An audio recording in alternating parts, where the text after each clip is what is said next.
Good evening, everybody. This is Laura Susan Johnson for Period Pieces, and I am going to be reviewing the 2006 TV movie, and it is from Lifetime, but it's a good movie.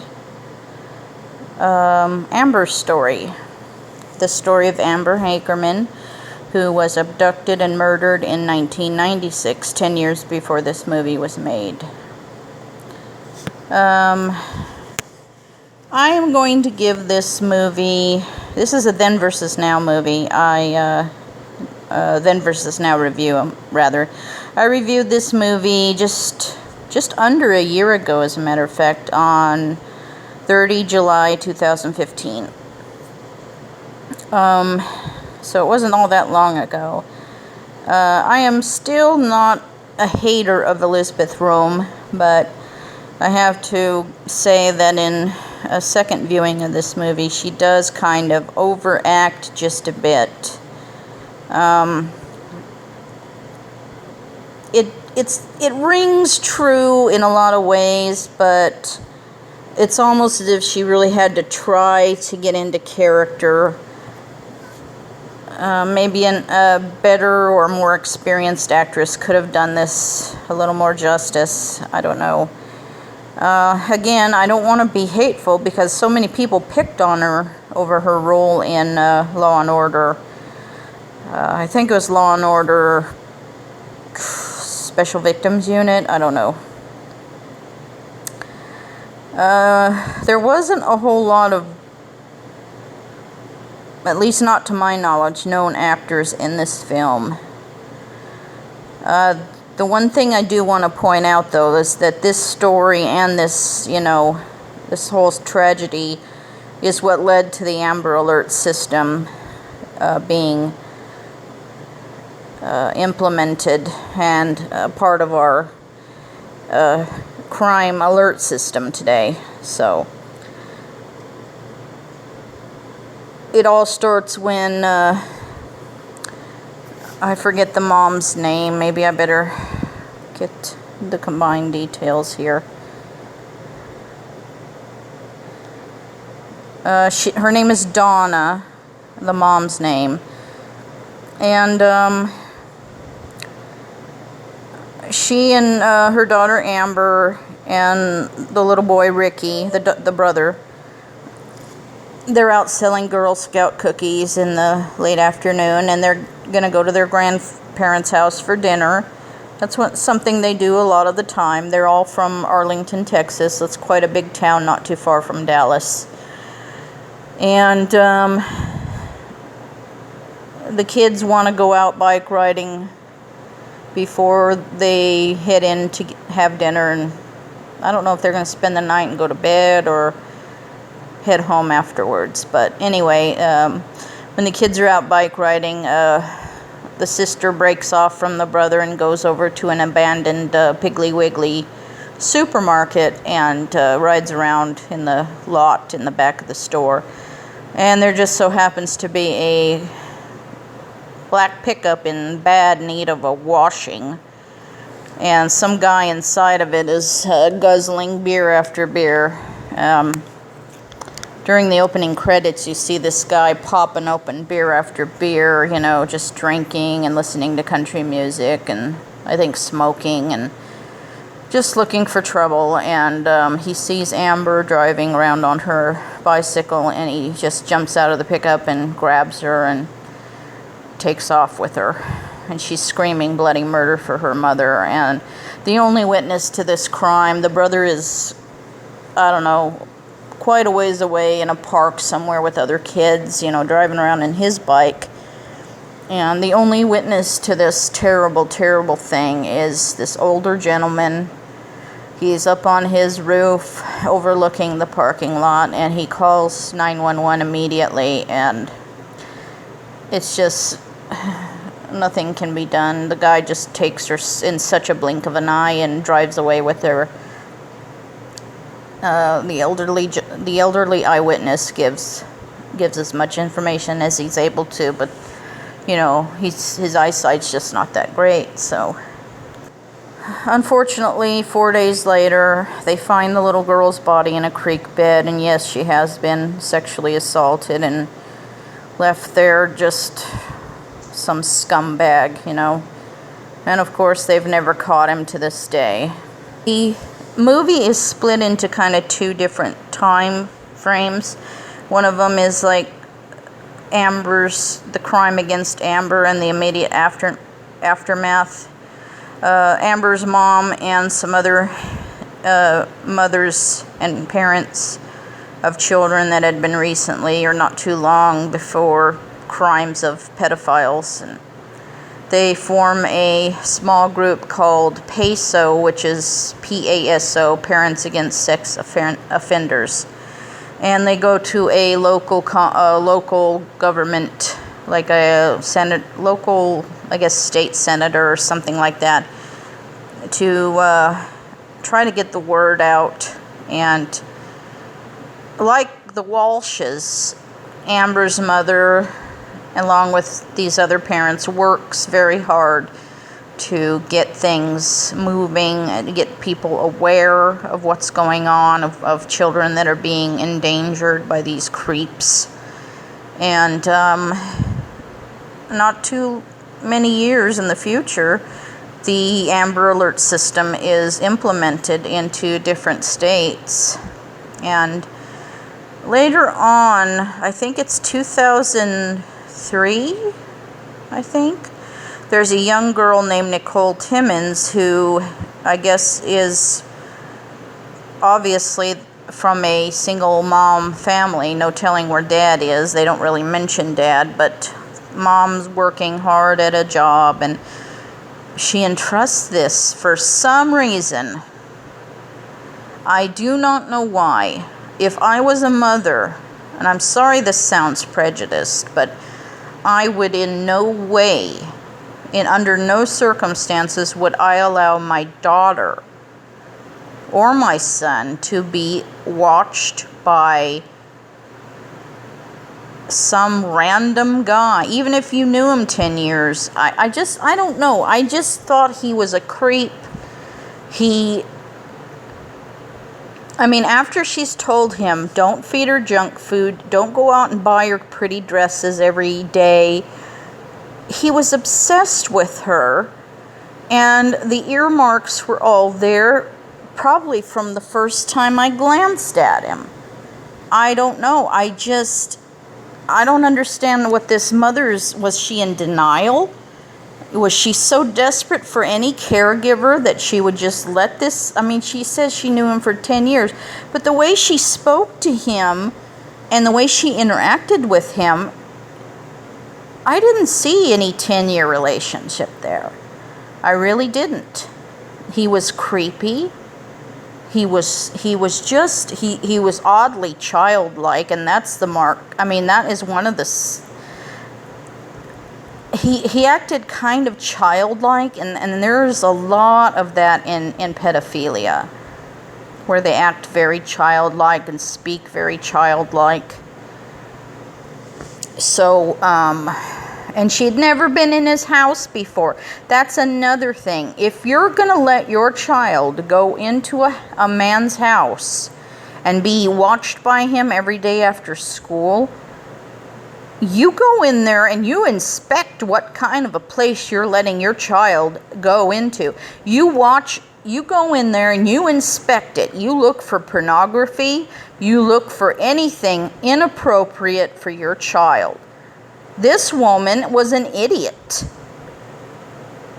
She was so hassled and harried, probably angry at her ex-husband or whatever the hell he was.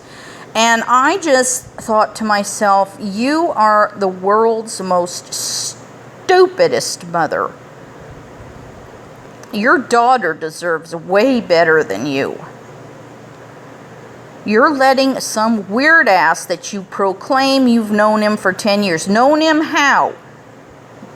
Because he's some kind of guy that you might have waved at 10 years in a row?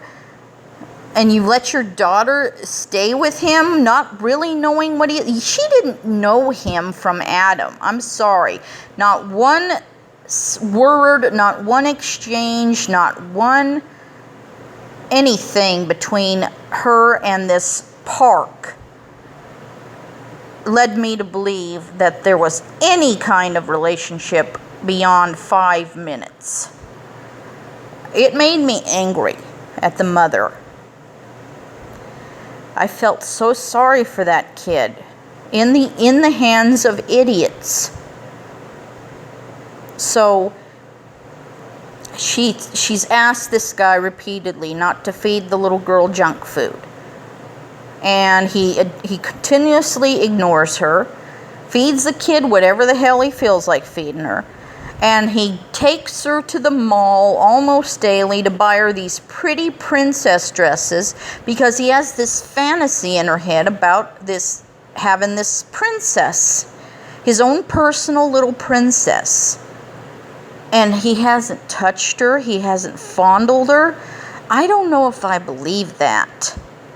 And the mother is so freaking clueless and stupid that she hasn't come into the house to see that he's got a shrine in his house to her.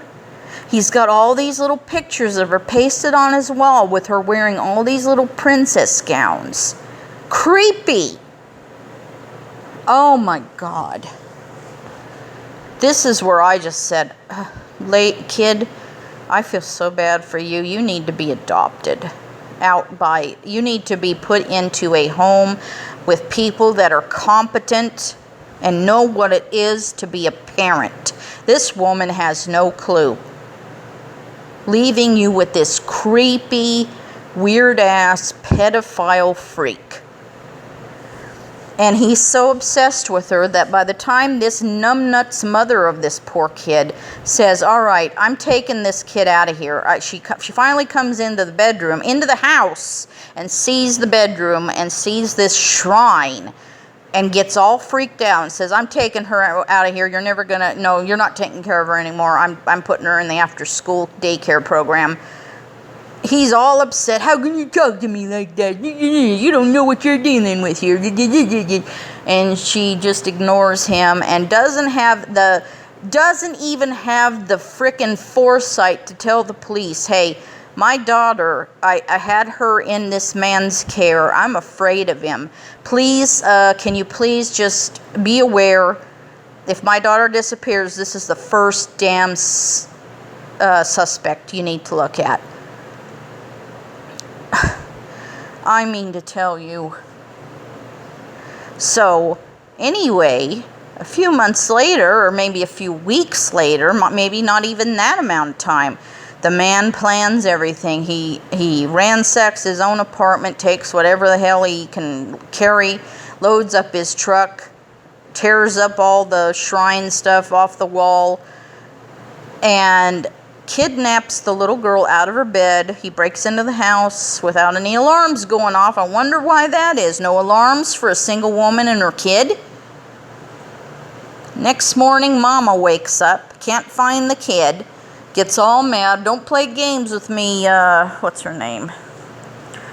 Nicole, I think it is. Yeah. And finds the gate broken and some little note about an MP3 player laying on the lawn. And, oh my God, runs around the neighborhood screaming at the top of her lungs.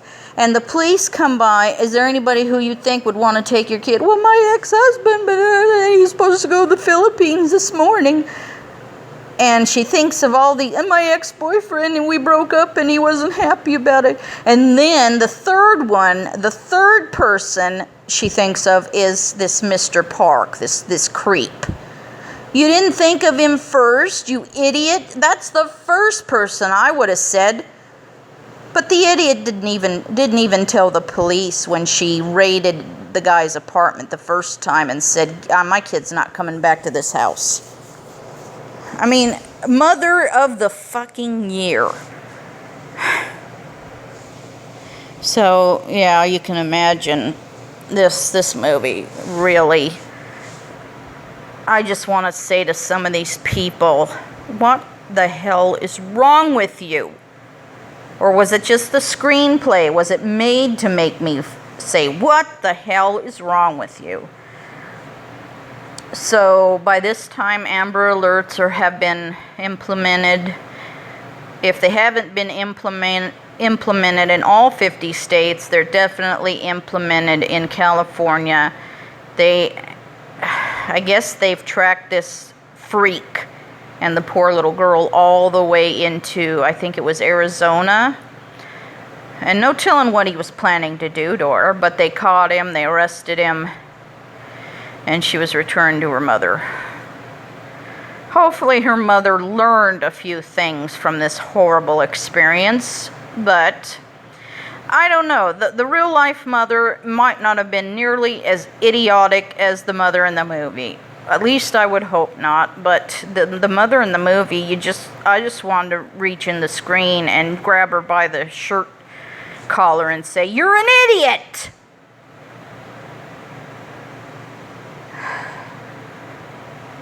I mean, there's people who do everything in their power to protect their children, and their children are still stolen and murdered. This one, at least the one in the movie, did everything in her power to make sure her kid wasn't protected at all. So, Jeannie Mac. Well, on the IMDb, I gave it 8 stars. Either due to poor screenwriting on Nicole Timmons' mother's part, I would say 6 out of 10. And that includes maybe a little bit of, overacting on Elizabeth Rome. I would just move it down from 8 to 6. It's still a great movie, and it's a good movie to watch for the awareness of the Amber Alert system and how it came to be. It's a good story. It's an important story. Amber Hagerman's story is heartbreaking. It's just that this version of it, not the best as far as being well made. Yeah, I would say 6 out of 10. Just because some of the characters are written so badly, and I mean, whether Mrs. Tillman or Ms. Tillman or whatever her name is, she might be great. She might be a lot more sensible than the one in the movie. But the one in the movie was just horrible. So there's this other movie called Amber Alert about a bunch of gangsters or something like that. Just gangbangers. That movie I have not seen, and from the looks of it, I don't plan to see it. I don't think it's as much about a missing child as it is about a bunch of gangbangers. There's also supposedly a documentary about called Missing Amber, but I have not really seen that. I don't know if it's open to the public or in very limited release or still unreleased at this point, but it's probably a documentary about the Hagerman family. I'm not sure. It's a good movie. It's a lovely movie in a lot of ways, but it still has a lot of things about it that kind of rub me the wrong way. So I will give it, to me, it's a generous rating. 6 out of 10. See you next time on Period Pieces.